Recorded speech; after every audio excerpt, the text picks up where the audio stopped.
Hello, everyone, and welcome back to the show. This is Reservations, and I'm Rain Wayland. And I'm the boss. This is Champagne. Merry Christmas. Jesus Christ! All of that. Yeah. Oh my God. And I was just saying, because you told me that you wanted me to intro this episode. Because you had a bit. I'm like, dude, you're going to get to do bits all next season. Yeah. Yeah, but this one, it was too good. It's too good. I'm going to have, Future Rain's going to have to do that whole thing at the bottom underneath your name. I'm the boss. This is Champagne. Merry So, dude, because we have to talk about it on mic, on camera, because I'm very excited. You finally saw Howl's Moving Castle. I did. Yeah. And I was so excited when you texted me that you were watching it. I was like, yes. Yeah. Found myself with some spare time. Yeah, it was good. Christian Bale, amazing. I really like Emily Mortimer. She was really good. Lauren Bacall, that's a good get. Yeah. And yeah, the animation was gorgeous, and the the story, I found to be a little confusing by the end, but other than that, I really enjoyed it. I like this.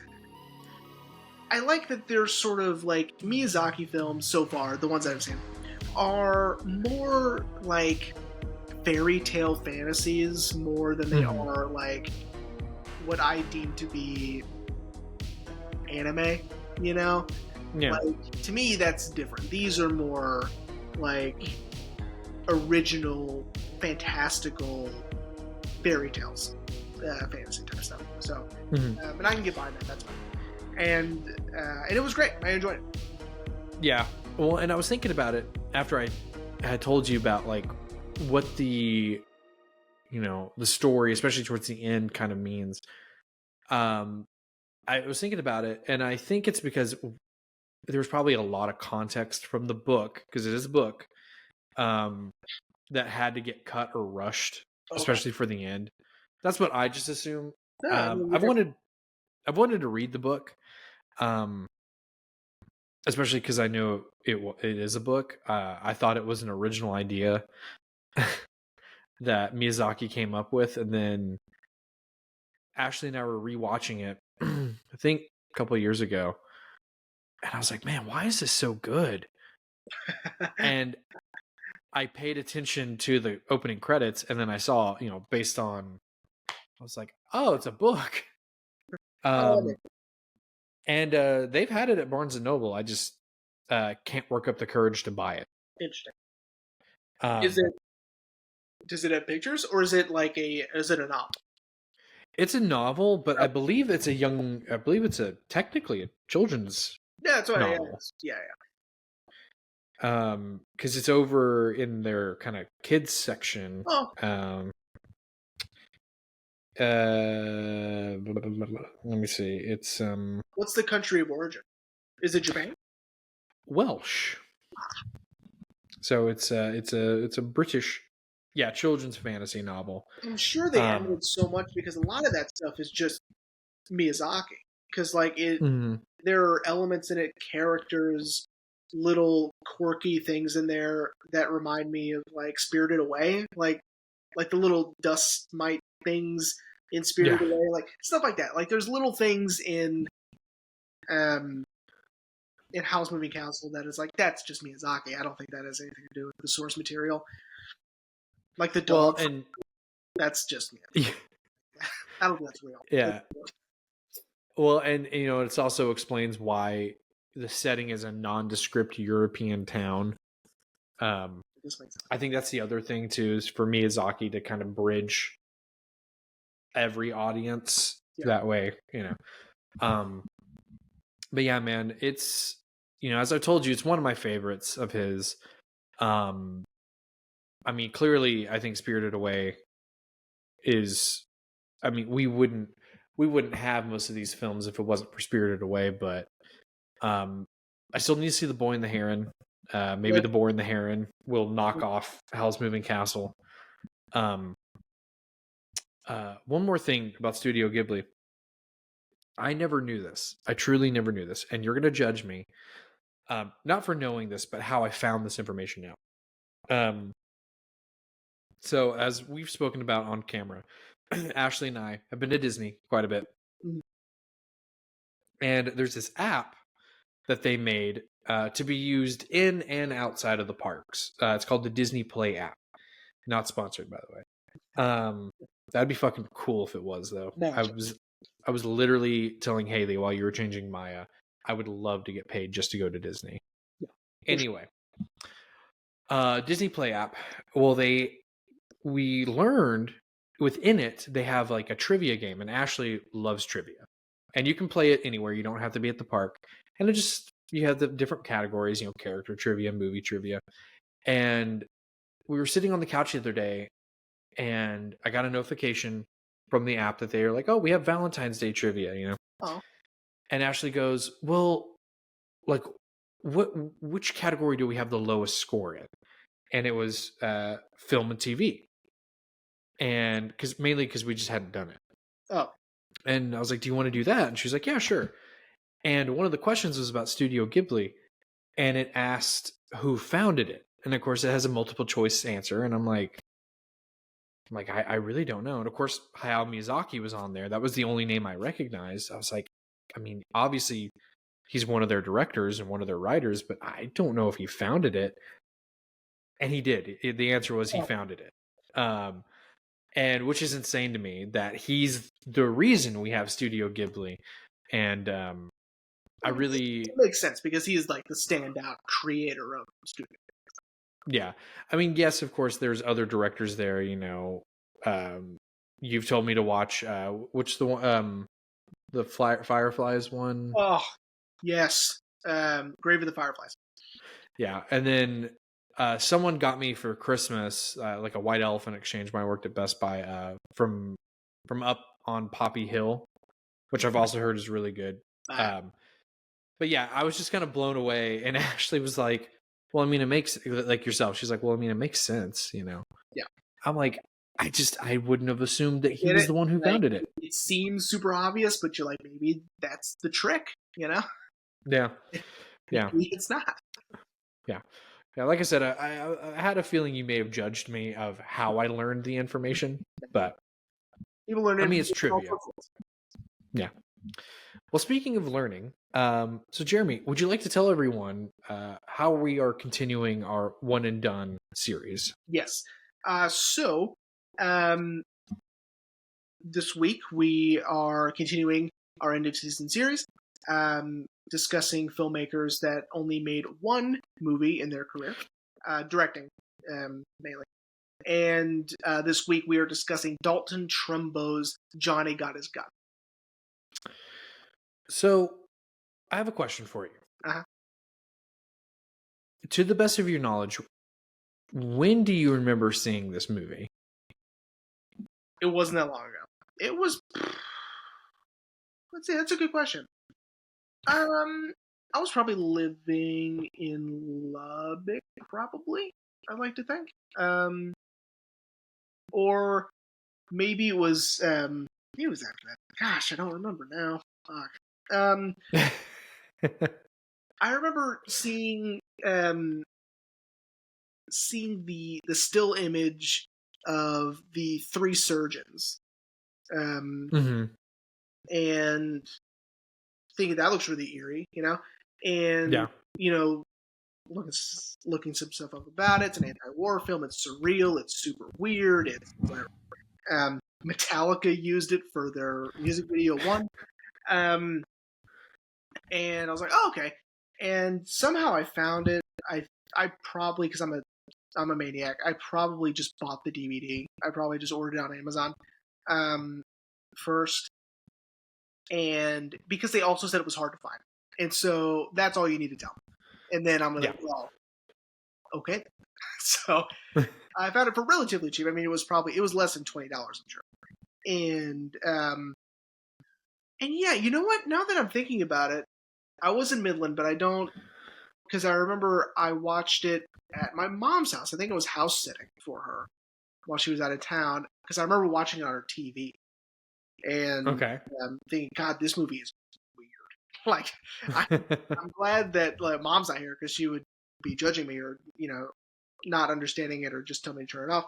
Um, but yeah, no, I had probably graduated college by that point. And working at the college or whatever. But yeah, I really enjoyed it. Um, I may have enjoyed it less this time, and we'll talk about that. But I enjoyed it. I thought it was super strange. I could have just watched a whole movie of him in the hospital, which is contrary to what most people say. And yeah, Dalton Trumbo wrote the novel right before the Germans invaded Poland. So he really did write it from the perspective of World War One, which is where this movie takes place. And I don't think he released it until way later. I think he wrote it in the late 30s, but like 38 or 39. But I think he held on to it for a while because no one wants an anti-war novel during the war. Right. Especially World War II, which is like, we need people to go out there and fight World War II, whatever. But yeah, I think that was my first time. Anyway, what did you think? So, to be open and honest with our audience, I kind of slacked off and watched the movie. As of this recording, I finished it 3 hours ago. I watched half of it at work on my lunch break and then finished the rest of it here at home. So I'm going to be real. The first 50 minutes I watched while I was on my lunch break, as I told you, were very strange. Like, I didn't dislike it because, again, we've done Eraserhead. So I would say that's my scale, as I even told you, from 1 to Eraserhead. So I wasn't kind of like, it's weird in the sense of that. It was just weird, like, in its styling. Like, as I even told you, that, like, it felt like I was watching a film, like a made-for-TV movie in the early 70s, which, yes, the movie was made in the early 70s. But, like the style, like the film stock and the style just felt very, almost otherworldly. Mm-hmm. And then I got home and I watched the last 50 minutes and actually was really blown away by the story, by the dream sequences. Mm-hmm. I still felt it was weird. Again, not in a bad way. But it was almost like that first 50 minutes on my phone, I felt more like, this is odd. But then finishing up at home on my TV, I was like, okay, I think I can get behind this now. And I did enjoy it. I did give it 3.5 stars on my letterbox, but I did enjoy it. Yeah. The highlight for me, honestly, was Donald Sutherland playing Jesus Christ. Yeah. But we'll get to that. But I did enjoy it. It just, again, I'm sure it was because since it was an independent film, the camera and film stock that they were using made it look like that. But I was just like, why? Maybe not. I'll we'll discuss that further. But Yeah. I guess I can give a quick synopsis. Okay. So Johnny Got His Gun follows Joe, a young man who joins the army and gets mortally wounded during World War One. He is left without a face, no eyes, no ears. He cannot speak. He cannot see. He can't hear. He does not have his limbs, so both of his arms and legs were taken, and so he is just in bed. You can't see his face. He's always covered up. And the army believes that he's alive, but not conscious.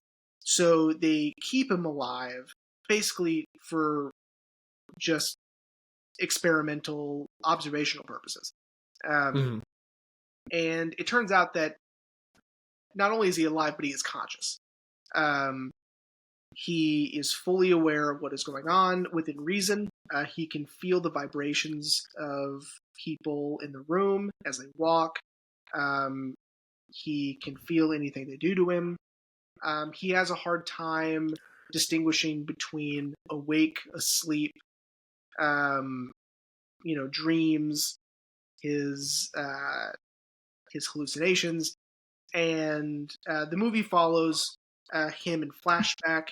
It follows him during his dreams and during his hallucinations, and altogether we get a clear picture of who Joe is and what kind of person he is and how he feels that um, how he feels in his current situation. Mhm. And of course, it is a complete indictment on war in general, but also the army and how they treat their wounded or whatever. And just on the lack of ethics and morals in wartime. Yeah. So that is Johnny Got His Gun. And I guess we could start with um, I think my favorite aspect of the movie is the stuff that's happening in the present and in reality. I know that's weird because I was, I read other people's opinions, and a lot of people are like, well, I really gravitated towards, the dream sequences and the hallucinations and the fantasies and all of that, and that's fine. Those are cool, and I really like those and whatever. But there's something about this, Rod Serling-esque Twilight Zone feeling space that he's in. It's terrifying and it's scary and it's stylized and in sometimes it's entertaining when he is trying to figure out how to be aware of his surroundings. That's entertaining. That's someone solving a problem. Mhm. Like noticing that you can feel the vibrations on the floor when someone's walking, or um, when they finally open the window and he can feel the sunlight, which, by the way, amazing sequence with it being in black and white and the brightness turning into yellow. That's so cool. I really enjoyed that. But the nurses trying to help him with, giving him information. When the younger nurse writes on his chest to tell him Merry Christmas. That way, now he has a date to go off of. Mhm. That he can start counting days from a precise point. It's exhilarating. It's exciting. When he finally figures out that he can do Morse code with the back of his head, genius. Right? Mhm. But I understand why people, I guess, wouldn't like it because it's not as interesting, I guess, as the dream sequences, as the fantasies, the hallucinations, and of course, it's more heartbreaking, I suppose. Yeah. But, Yeah, I can I like both sequences. I guess that's a cop out, but I think obviously there's a reason that Trumbo did both. but Because like you said in your synopsis, it paints a full picture of Joe. And I feel like the reason why maybe people liked the dream sequences more because I guess it could be more easily picked apart because we don't understand maybe a lot of the meaning behind it, Yep. as where the reality is that is his reality. Right. He's like what he just said, I'm just meat. As where the dream sequences, there are these layers of subtlety and things that can be hopefully maybe explained. Like personally, I was trying to understand the nature of his relationship with his parents through these. I thought that was really fucking weird. And I mean that in the bad sense. I think his relationship with his father was weird. You think so? But I think it's also, again, it plays into his reality, which is all he can do is think. Mhm. All he can do is remember or dream.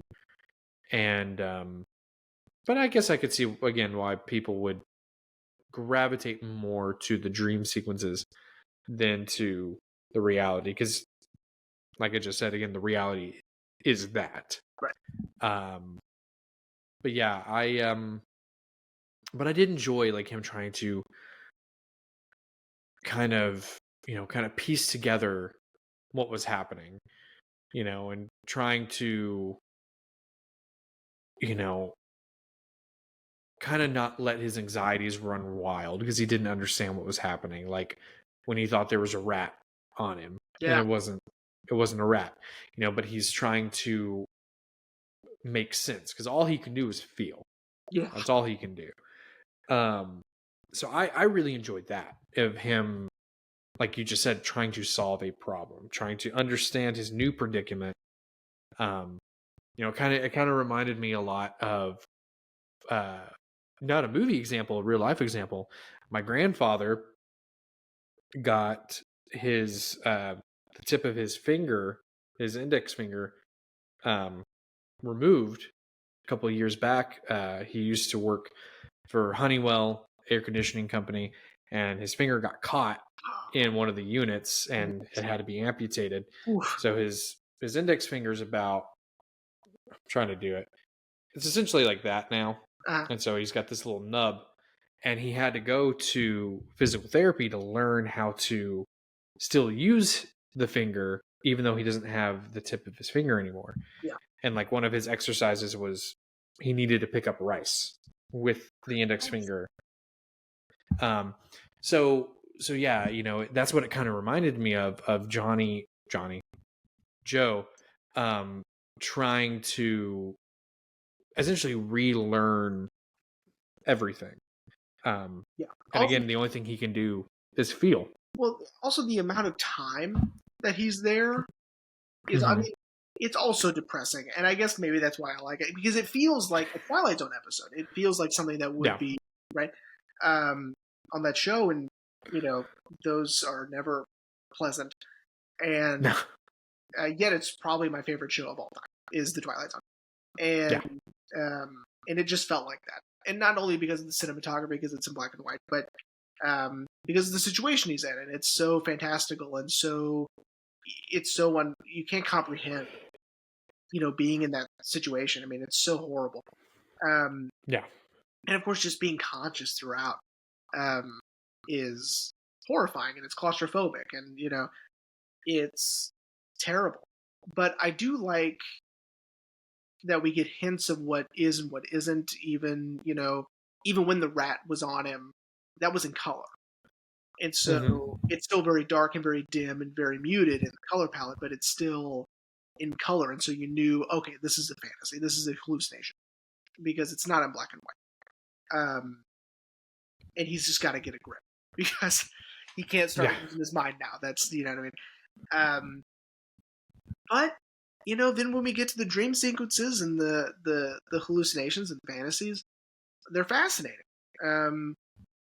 I think where it gets a little melodramatic and a little bit dull for me are the straight flashbacks. I find them very dull, and and I hate to say it, it's because Joe is dull.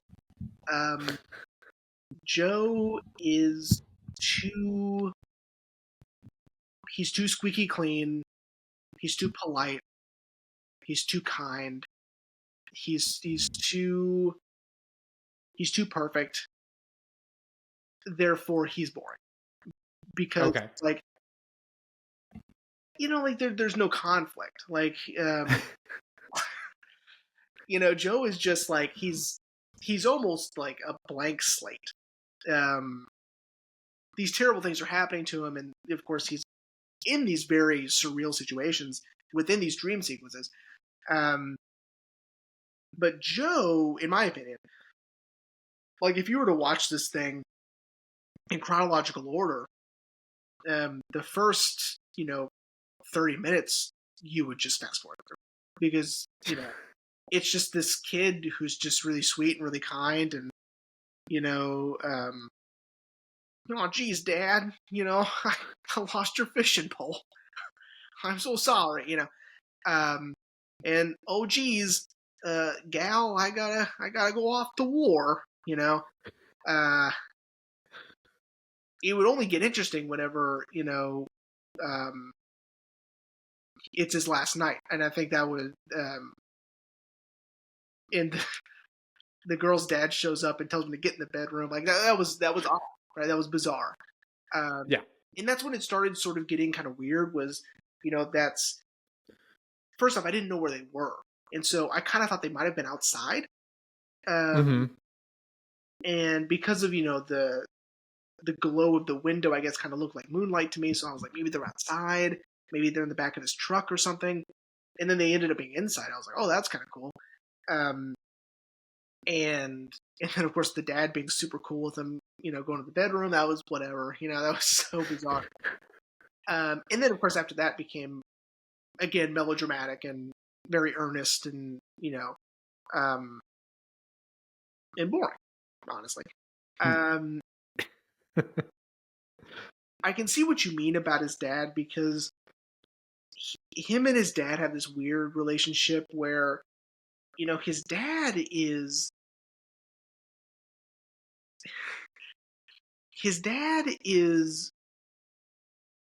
strange in a way where he's both simultaneously affectionate and loving and yet distant and withholding. Like he's all of those things. Mm-hmm. He's also giving his philosophy on war, giving his philosophy on life, giving what I mean. And that's where some of the anti-war stuff comes in. But of course it's Jason Robards, so of course we're glued to the screen because it's so magnetic. I love Jason Robards. But yeah, it's odd, and some of my favorite stuff is when his dad is being put in these super weird situations. Like him as the carnival barker is so cool. It's so interesting. And at the very end, when he's with the girlfriend, sitting by the tree, and then you have there's several things throughout the film around him that have been a part of the storyline so far. You have like the fishing pole behind him. You have how the girlfriend is dressed is sort of significant. Where they are is significant. It all just like, I'm trying to remember. It's been a couple of days, but it all sort of culminates with everything that he's been thinking about over the past year and a half or whatever. And then, he starts waxing poetic or whatever. The dad.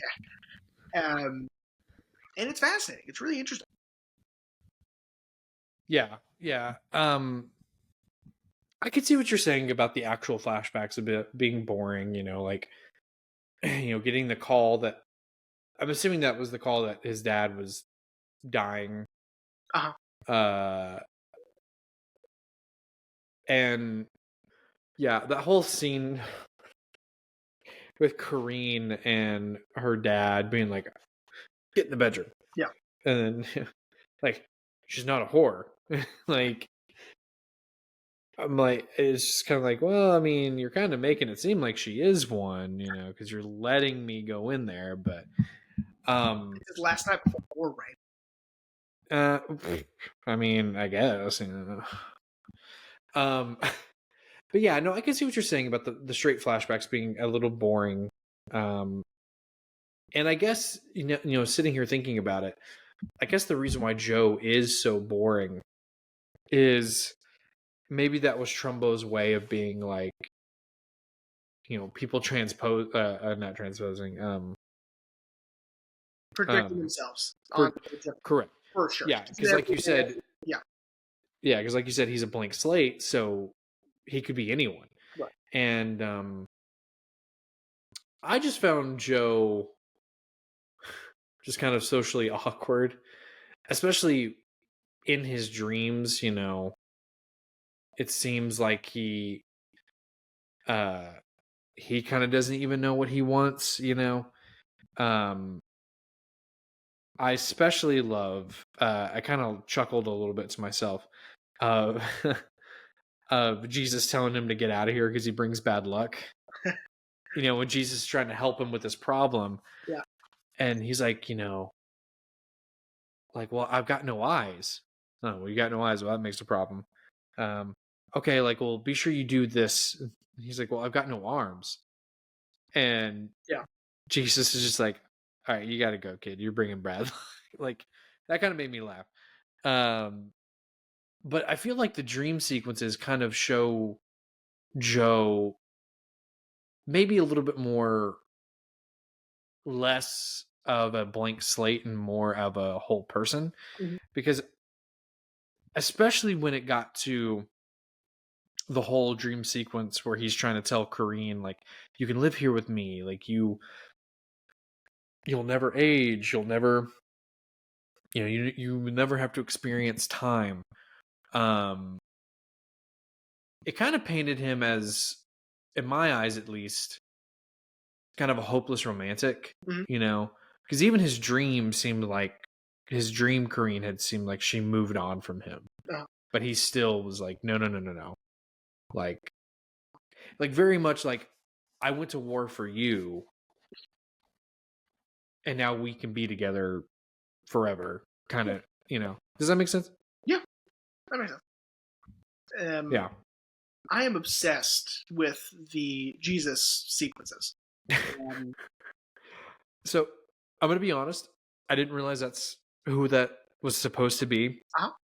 When he shows up in the train car, I just thought it was some, like, I thought it was another soldier. Yeah. And then I'm like, wait, why is he in a robe? Yeah. And then I had the thought, I'm like, is that supposed to be Jesus? I'm like, nah, that shouldn't. Nah. And then I was like, okay, but that's Donald Sutherland. Who's he supposed to be playing? And then he's credited Christ. Yeah. I'm like, that makes sense. Well, these are really cool sequences, and they were written by Louise Buñuel. Yeah. And who was friends with Dalton Trumbo. It's not a secret that they were both communists. Trumbo was for sure a communist, more than likely. He was blacklisted for it.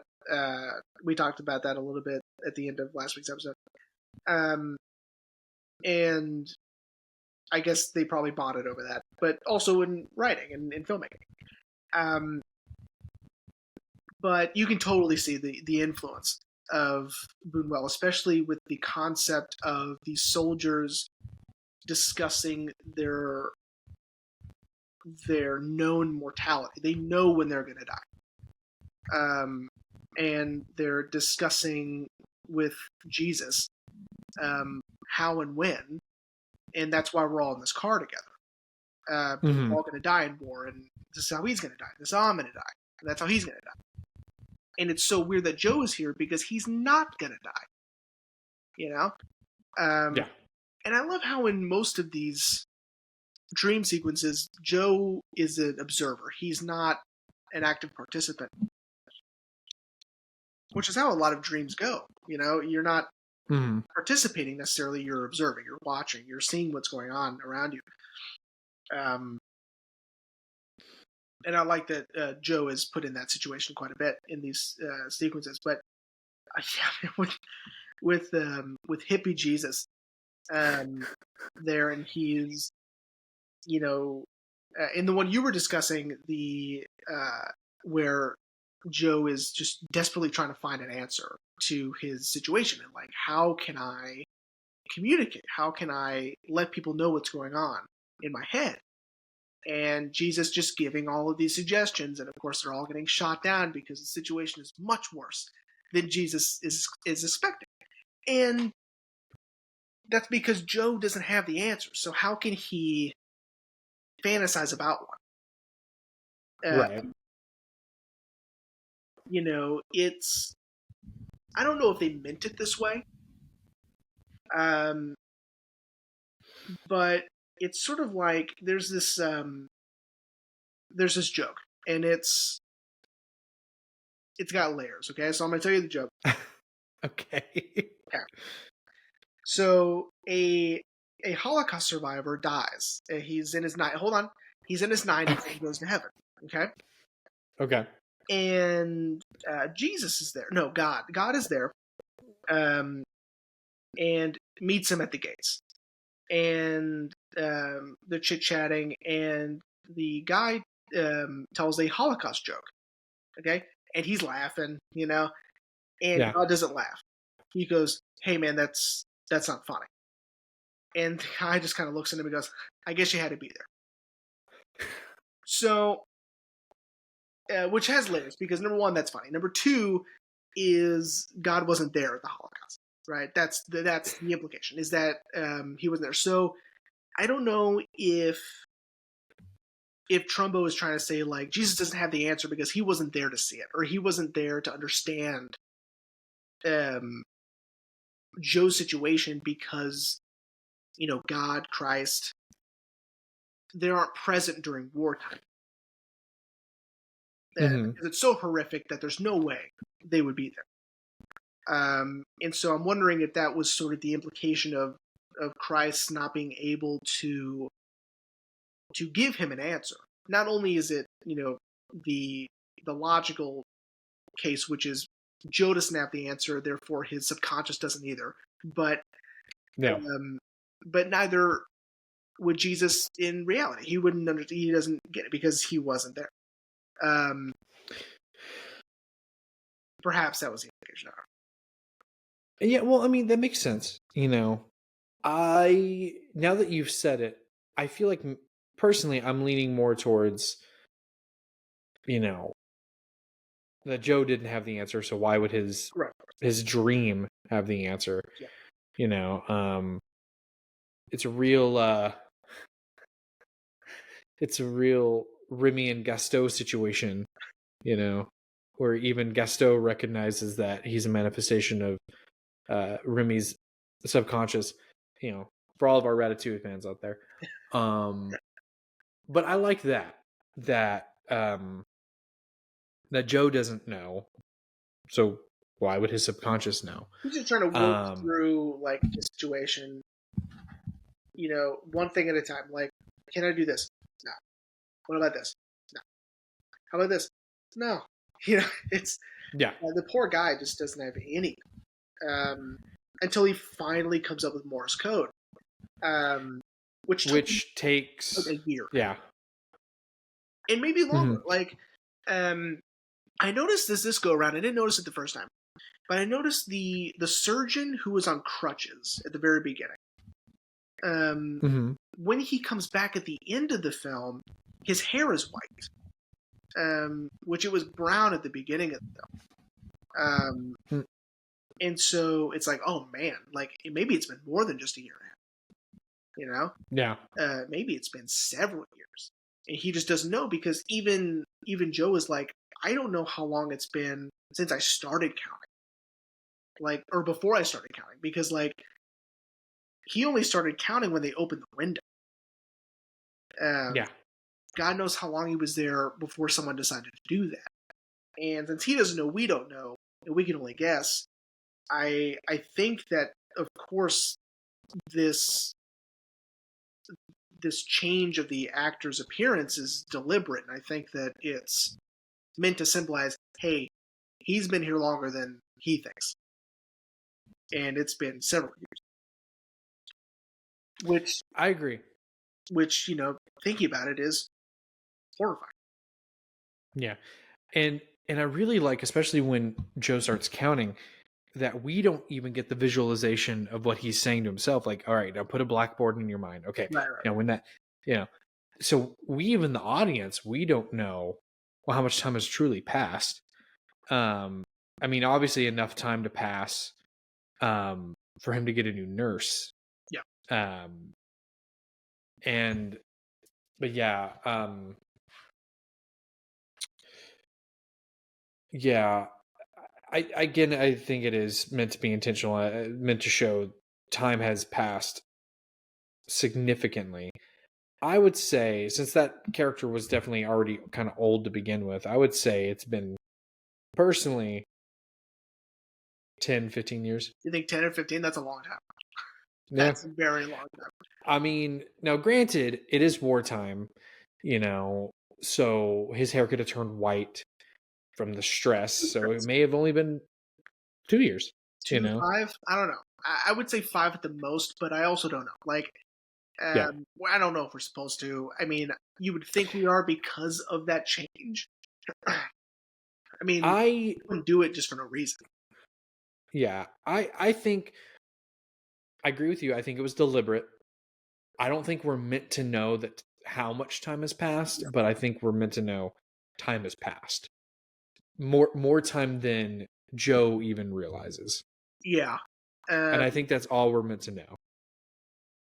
Yeah. It's so weird how, I mean, and of course this has nothing to do with the movie. It has nothing to do with like what Dalton Trumbo is intending here. It's not anything like important to the narrative, but like it gets you thinking about something like this, like what would you do in that situation? Like, oh my god, like how would you keep track of time? If that's even important to you, to keep track of the time. I would like to know if I were in that situation, but yeah, there's no way I would ever figure it out. And it had me thinking about, I recently saw a video about this guy who did this study, okay? And this will become important in a second. And he wanted to see, like, if what we consider a day is actually built into our like internal wiring. Like, does my body recognize what a day is if I don't know what a day is? So, he had this living setup underground, so he couldn't be influenced by sunlight or darkness. He would know when he went in, and he would just keep track from there. What time do you think it is? Right? When are you hungry? When are you tired? Right? And he would go, eventually, by the end of it, I don't remember how long the study was, but eventually he would stay up for like a 48-hour period and sleep for like 12 hours. It was something crazy like that. Like his body like rewired itself and was cool with staying up for significantly longer than 24 hours or the 12 hours that most people are awake or whatever. Like his days ended up being 2 days, and he would say that they felt like one after a while. So thinking about that, made me think of like, well, maybe, and think about like when it's raining, like when it was cold, like the seasons change, therefore he can't feel the heat of the sun. Because there are days when it's cold, there are days when it's cloudy and raining and whatever. So he wouldn't be able to keep track that way. So it's like if he felt like he fell asleep and now he's conscious again, be like, oh, well, let me feel. I feel like it's still nighttime, so it must still be nighttime, right? Even though a day is whatever. So I thought about that a lot during this go around. Well, I mean, and that makes sense, because he doesn't know. And, I personally don't think I could have handled that. I think I would have gone crazy. Sure. Uh, but also I can't say for certain either. Maybe I would have done what Joe did, which is kind of formulate a system in my head to try to keep track. Um, and it is interesting to think about, and I'm sure you said it, but I'm gonna be honest, I don't know if you did or not. Um, I don't think those are the type of questions that Trumbo wanted us No, to think about. no, not at all. Um, but no, but it is interesting to think about because you know how just yeah. Um, Now I want to ask you because you said something that has been kind of on my mind since we started. You said you felt differently about the movie this go around. Yeah. So what changed? Well, I'm a little more critical about the flashback sequences. Um, Okay. I I found myself being a lot more bored by them this time. I I really enjoyed the surrealism and the strangeness of the dream sequences and of the hallucinations. I really enjoyed that this time still. But yeah, I found myself really enjoying the stuff in the. I guess it's a storage closet, but um, at the army base or wherever they are, the Mhm. hospital. I found myself really enjoying that stuff, and I again, it's compelling, but not as compelling as the other stuff is, because the dream sequences tell you so much more, and you know, um, and I like that it's doing what our brain does, which is like the aforementioned carnival barking scene where people he knows, like his dad, his mom, they're in it, but they're not Mhm. his dad and his mom, right? Right. Um, they are a carnival barker and whomever she was. I Yeah. don't remember at this point. And again, it's bizarre, and it leads to um, a very depressing implication that he thinks that this is what his life has become and what the best form of his life can be at his current state. Um, Mhm. and and so I enjoyed that. I found myself thinking about you during the Christmas party sequence, and I go, "This is going to drive him crazy." Um, with the repetitive dialogue, Oh, how I started the show. Um, yes. I immediately, like, as soon as that, because I remember the scene, and when it came up, I go, "Oh, Rain's not going to like it. That's going to drive him crazy." And you were correct. I was like, Jesus Christ, if I have to hear that fucking line one more time. Um, Here I because come with my okay. bullshit. Because I was like, I get it. Like, this is supposed to be a dream. It's supposed to be surreal. I understand that. But Jesus Christ. Um, and then the lady being like, you know, you're not my boy. Yeah, Like, I mean, granted, that didn't annoy me as much as the boss, yeah. but like, fuck me, This is a man. lot going on all at the same time, and it's um, after a while, there's something about repetition. Repetition becomes more sinister after a while, no matter how silly, because it's not sinister what he's saying, and it's not anything mean or um, or significant, really. But Hmm. there's something about repetition that after a while it becomes a little more dark and a little more sinister to me. Um, and it felt more surreal and a little not scary necessarily, but just ominous, um, which I liked. Again, it took a while to get there, but once Yeah. I understood that he's not going to stop, um, and this movie does something very cool, that overlapping dialogue. They do it several times throughout the movie, and Hmm. we'll talk about the other times here in a minute. But yeah, with this one where he's still saying it in the background, but other people are talking in the foreground, and so um, that dialogue is punched up a little bit more. But I'll be damned if he's still not saying it in the background. And I don't know. Again, it's a little more ominous with the, and I don't know why that is. I'm wondering if someone could shed light on that. Whomever listens to this. Well, I'm sure Zach will probably text you. Yeah, I hope so. You can watch this on Amazon Prime. Zach will probably have such a elegant answer to. Like, hey, or he just like, hey man, I looked it up for you. Here's why. It's like here's the link. There you go. Well, and I think back to a line from a Stephen King story, Storm of the Century, where Andre Lenoge tells the patrons of the town of Little Tall Island that hell is repetition. And I think about that. But anyway, overlapping dialogue. So there are moments in the hospital room where you can hear people talking, but you can also hear Joe talking.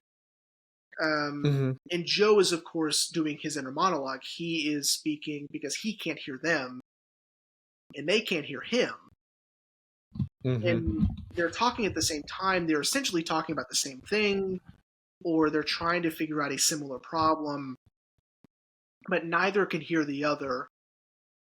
And it's fascinating. And maybe that's why I'm so compelled by these sequences, because there are also times where I think you can hear Joe screaming and talking at the same time. Yeah, he's I think so. In agony and in pain while also calmly trying to solve a problem or just monologue. Which implies, his sort of, his brain sort of, splitting and trying to, make sense of his situation, which I think is expertly done. I think that, these are really cool tricks, just like with Charles Laughton and his, in his visual language. These auditory tricks are really interesting. I agree. And it didn't bother me at all, especially with Joe, because I was like, this is what he's thinking. So like you just said, they can't hear him. They can't hear him. He can't hear them. So I really like that the dialogue kind of overlapped. I feel like in a lesser movie, they would just have his audio, sure, and then we would hear the dialogue in the room. I think it adds realism. I mean, as real as you can get in this situation.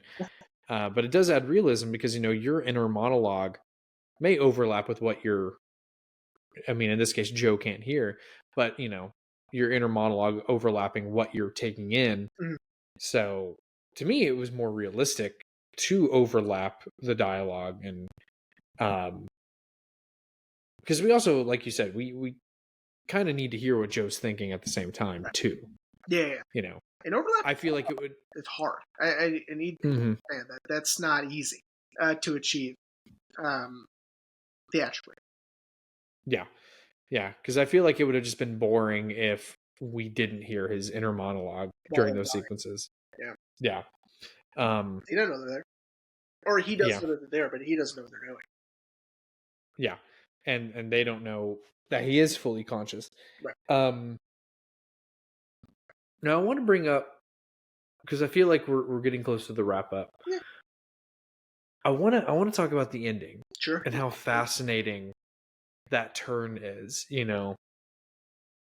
That Joe figures out a way to communicate, and they figure out a way to communicate back to him. But because he doesn't want to be in this hospital anymore, and either wants out physically or wants to die, that colonel or that captain pretty much wants to bury him, in the sense of no one needs to know he's here.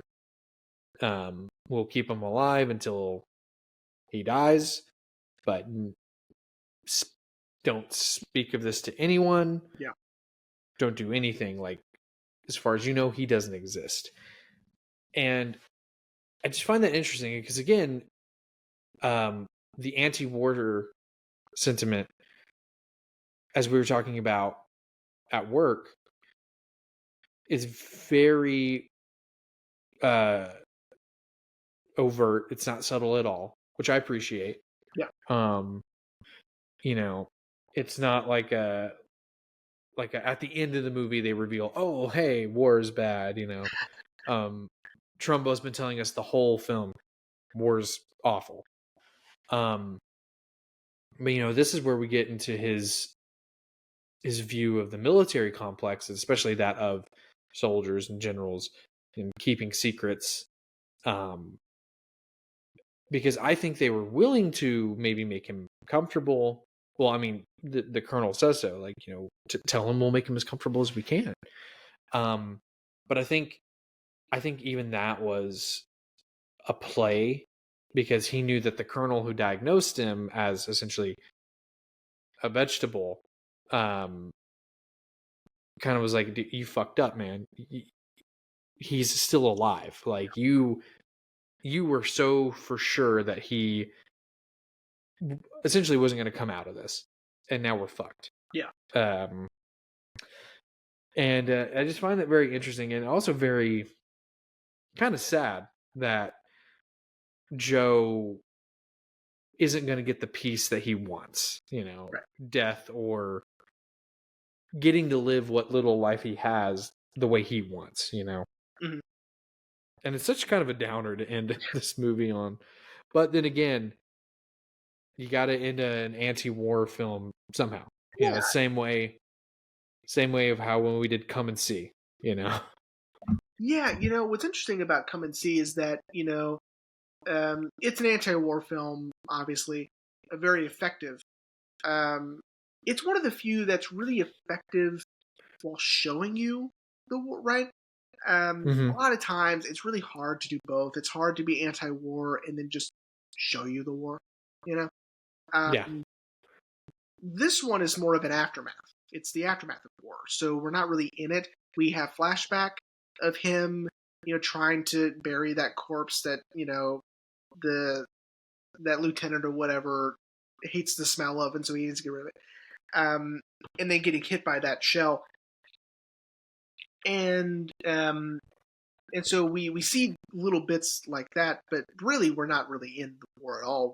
This is just aftermath, and then we're getting to piece together who this person is.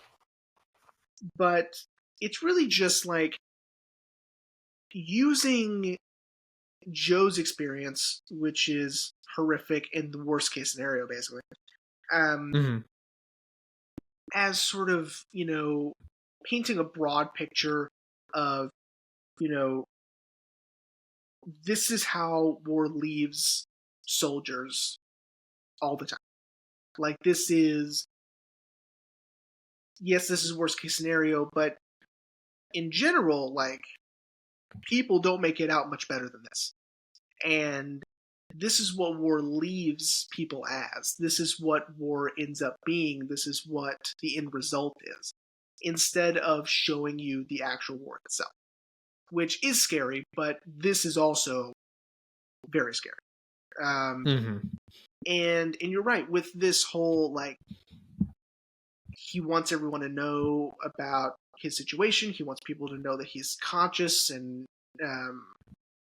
alive, and he wants he wants to be put on display and people to see him, and he's not meaning anything by it. And I think that's what makes it more heartbreaking, is that he's not trying to expose anybody. Yeah. He's not saying, hey, you guys are horrible for leaving me in here, he's just saying, hey, I just need people to know I'm alive. And yeah. I think the only way I can get out of here is to just put me on display in some sort of carnival show or some sort of freak show, because I can't do anything else. I'm stuck here in this bed forever, so might as well, make some use out of me. Yet they're seeing it as, it would expose us as keeping this this poor guy alive. We messed up. We didn't know that he was conscious. Now that we know he's conscious, Jesus Christ, if anyone ever found out, we would be put on trial. We are monsters. This is a war crime. Yeah. And so they think of it as sort of an indictment on them, which is not what he means at all. Yeah. But of course, they can never let that happen, and so they hold all that power.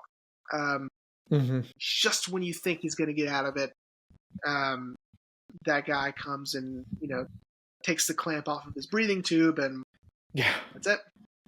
He'll be alive for years and years to come. Yeah, yeah. Which reminds I was me of really Twilight Zone. That's what I'm talking about. This is a Twilight Zone ending too. Yeah, that he doesn't get the peace No. that he deserves. Right. Yeah. Yeah. It is a bummer ending for sure, but I mean, how else can you end an anti-war film? I mean, yeah. Like, are you gonna try to make it like a happy ending? Like, oh, he gets to go home and he gets to see, his girl again. Like, no, like what would he have gotten to do, even if he did get to go home? Like his life is going to be confined to a bed. Right. But yeah, it is a bummer, but I mean, it does kind of get Trumbo's point across of, you're right. This is the aftermath of war. And yeah, it was, again, like I said at the top show, I enjoyed it. It was weird.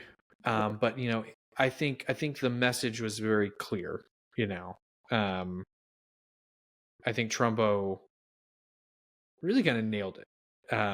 Which brings me to my question of the series. Why do you think he only directed this one film?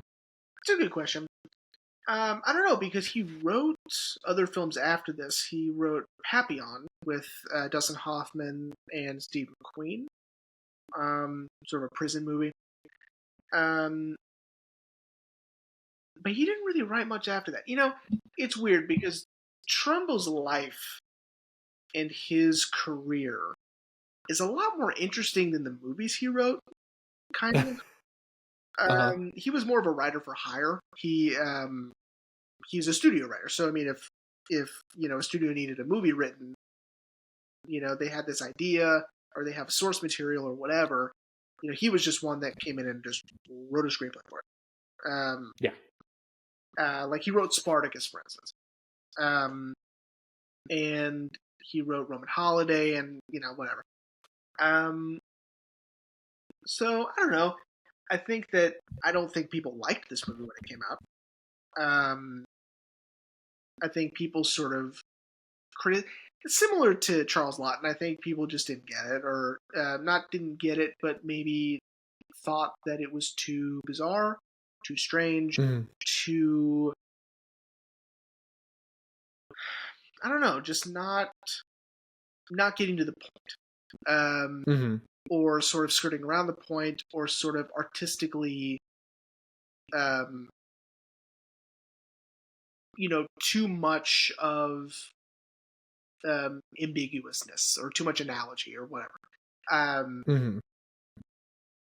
But yeah, I don't know. I didn't really find anything that said why he stopped. He did die not long after this. So maybe it was just, he was writing, maybe waiting for his next opportunity, then he died. Yeah. Maybe. Yeah. Yeah, that is interesting to think about, though. But with that being said, buddy, are you ready to wrap up? Yeah. So you liked it. That's good.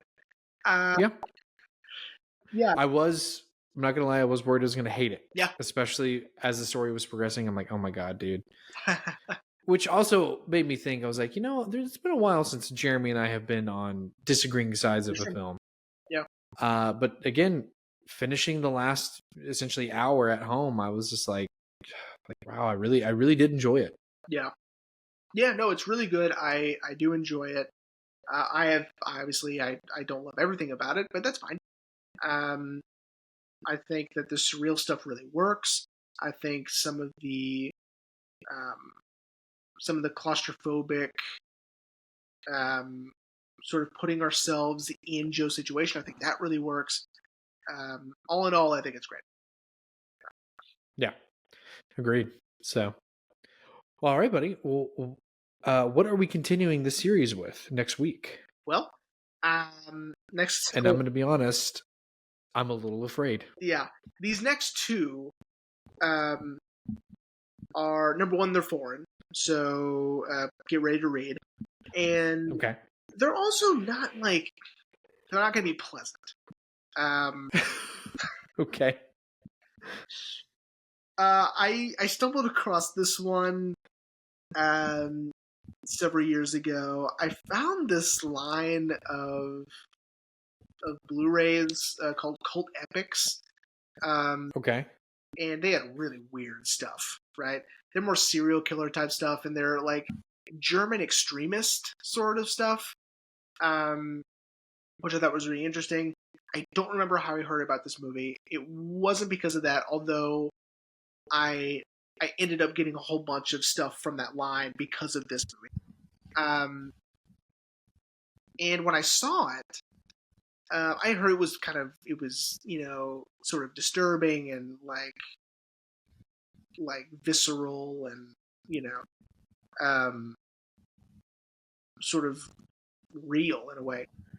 And I saw it and I was like, man, killing someone is hard. And so next week we are discussing Gerald Kargel's, I don't know if I'm saying that correctly, it's German, Angst, which is German for fear. Just probably not pronouncing that correctly.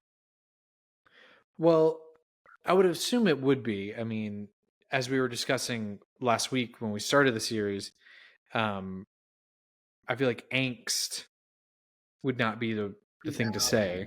I mean, it's spelled like angst, but I would assume, I mean, I don't understand German, but I would assume it's angst. Yeah. But who knows? Maybe Future Rain can do a little digging, and when we do the episode next week, maybe we'll find the actual pronunciation. Yeah, maybe. But again, it's not like it's pretty gritty and raw and sort of unforgiving in a lot of places. Not so much in its brutality or its gore or anything, just in its execution. Okay. Again, like you watch the movie and you're like, yeah, it's. I mean, it's hard work. Killing someone. It just makes you feel exhausted. I remember just being like, Jesus Christ, man. Movies really make it seem a lot easier. And this one just kind of strips it down to reality, which is really interesting. And it kind of makes it a little bit more intense and more, I guess, visceral, I suppose. But yeah, it's about a serial killer gets out of prison, he's like a mentally ill gentleman who gets out of prison and immediately finds another victim, and it follows that process. Okay. Yeah. It's crazy. Well, here's hoping that, I mean, thank God we'll be off next week, so yeah, but well, everyone, we hope you enjoyed part 2 of our inter-season series on Johnny Got His Gun, and we'll see you next week for part 3, Angst.